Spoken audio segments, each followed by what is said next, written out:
Hi guys, and welcome back to another video.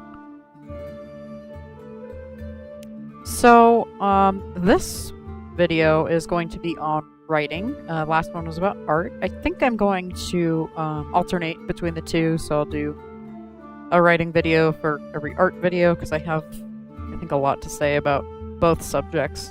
It's not very fun to watch someone write, so they will all be over speed paints. So today I want to talk a little bit about creating characters, and specifically creating compelling characters, because who wants to make a boring character, right? I don't know, maybe somebody out there. Not anybody I know. So, it might be kind of an odd thing for me to say as an artist, but I think the very last thing you should think about when trying to make a compelling character, especially if they're in a written medium, is how they look. A character's looks are really secondary to their personality, their motivations, their storyline, and everything else along those lines.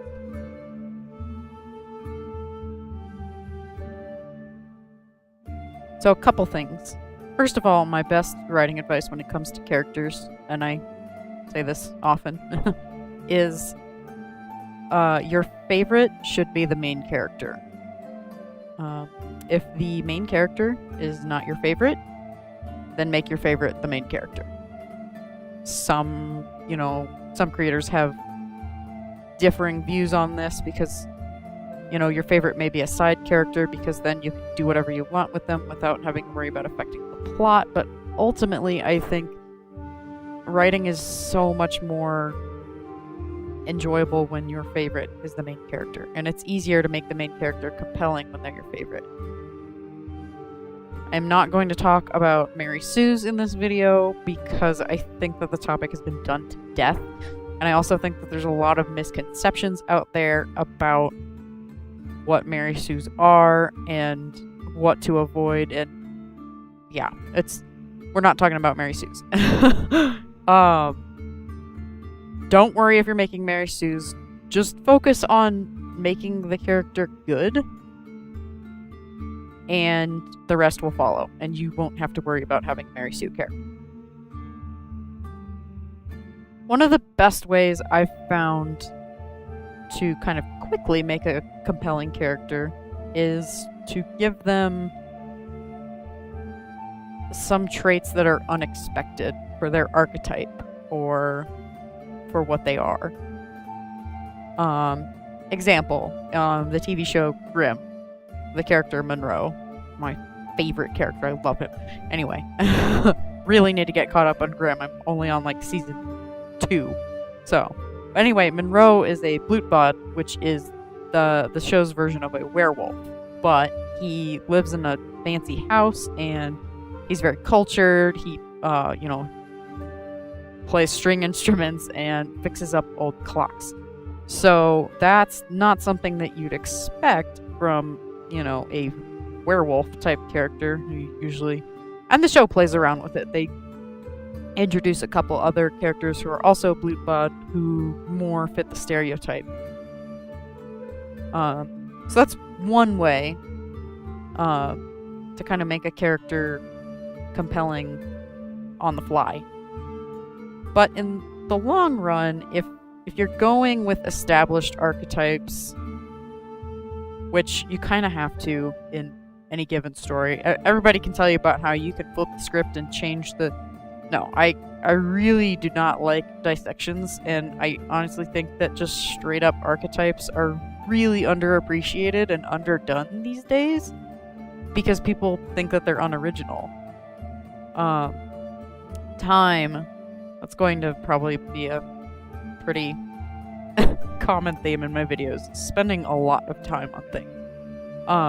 Taking time to develop your character is one of the best ways to actually make a character who's compelling. You can figure out traits for them, figure out how, and honestly, I would suggest roleplay. Roleplay is a fantastic way to develop a character, either tabletop or just kind of written back and forth throwing your character into situations that you can't predict and finding out how they act is a really good way to figure out who they are. I would also advise writing a lot if you can't roleplay, and even if you can, write a lot of short stories, a lot of short fiction, and then let it sit and then read it back months later. Like I said, this takes a lot of time.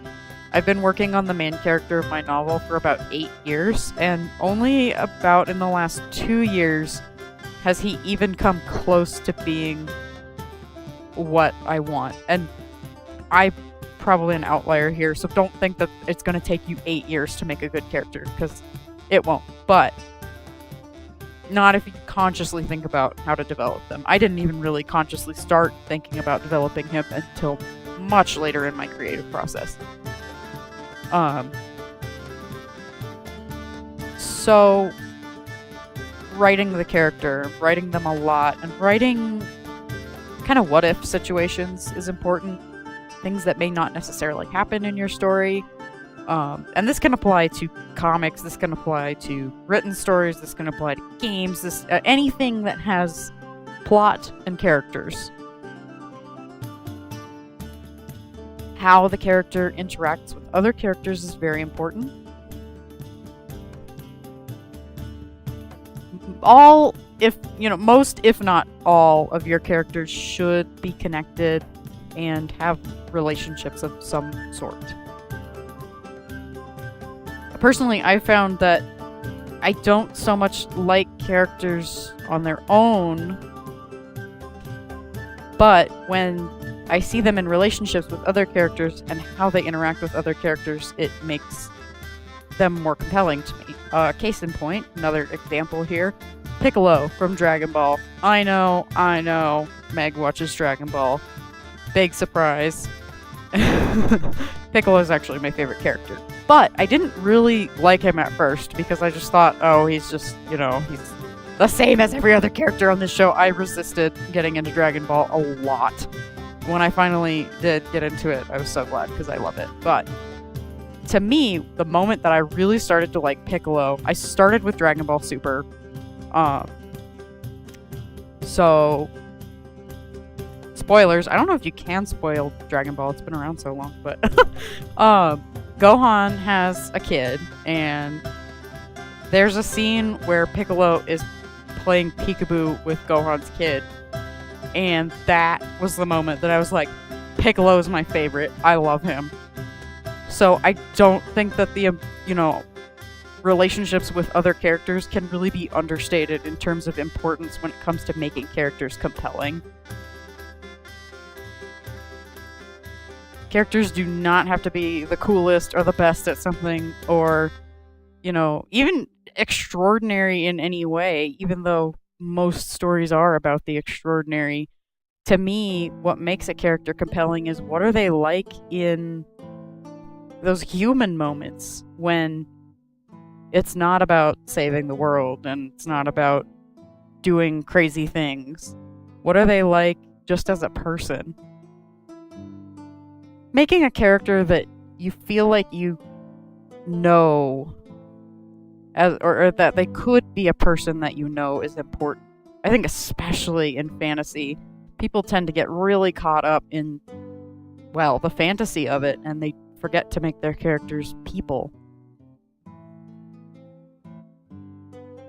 I mean, it's definitely important to, especially for fantasy races, to consider what their society, how it might differ from human society, but really any sentient, language-based society is going to, in my opinion, develop similarly to humans. So, spending a lot of time, and I wouldn't recommend this, but it was something that helped me get started, was I would base characters off of people I knew in real life, which I wouldn't recommend because then I would have falling outs with people and then those characters would be ruined for me. And so I stopped doing that. But I think starting there, don't base them on other fictional characters, but real people. Don't stick with that long, but that's a good place to start, just to know. Think about a person you know and think, what do I know about this person? I mean, maybe make some throwaway characters so you don't end up getting attached to a character and then having it be weird that it's based on a real person. So, but that will kind of give you an idea of what traits to give a character, because the more real your characters feel, even if they're not, super special or amazing or different, the more real they feel, the more compelling they're going to be to the audience. And that's, like I said, why giving them traits that are sometimes unexpected can be important. Because in real life, people will surprise you. There will be things about people that you can know someone for years and you'll think, oh, I know this person pretty well. And then you'll find something out about them and you're like, wait, I had no idea that this was something you liked, or that this was something you did, or that this happened to you in your childhood. So keep that in mind when making characters.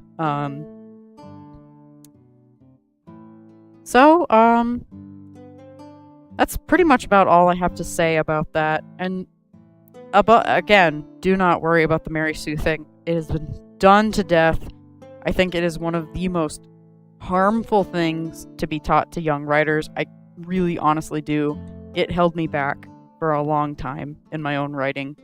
So don't focus on those here's what you shouldn't do messages, because ultimately there is nothing that truly does not work on, it's about figuring out how to make it work for you. Anyway, I hope you guys enjoyed this video. As always, feel free to leave me suggestions in the comments, and I'll see you next time.